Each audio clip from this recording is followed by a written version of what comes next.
कि दोनों के मिक्सी काला काला कि हमार पीसे नरम मसाला तहार पीसे गरम मसाला। और हम गईले बने बहुत सारा रंगदारी सॉन्ग बा, लेकिन हम बारी बारी से सुनाए। हो फफरे खाती बाबू कि जिंजन करा तारा कि काहे बोलो से जापा अरे जन करा तारा कि 5 मिनट में हो जाइबो तू पहला कि करा नहाला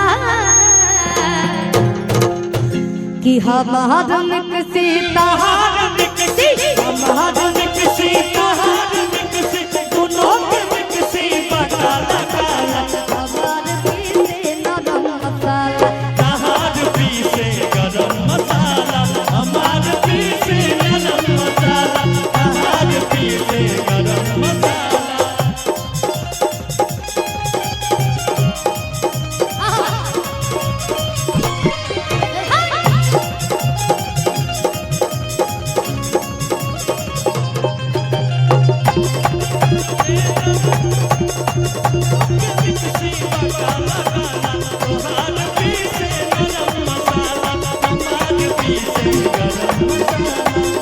जो चल रहा है सिचुएशन बहुत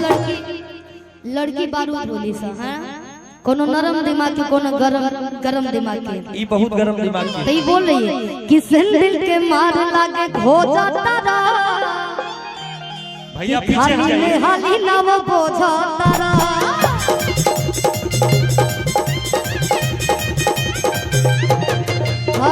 दिल के मार लागे खो जाता रा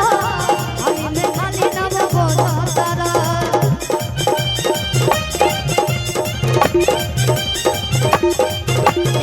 मोट जनी करा लाल पाता करा भले 2-4 दिन रात करा मोट जनी करा लाल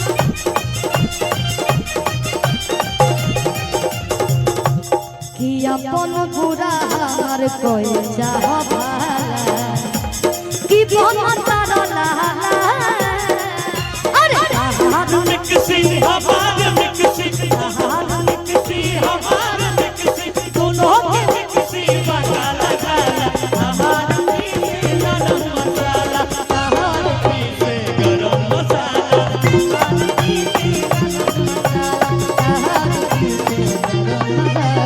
हमार पीसे नरम मसाला तहार पीसे गरम मसाला हमार पीसे नरम मसाला तहार पीसे गरम।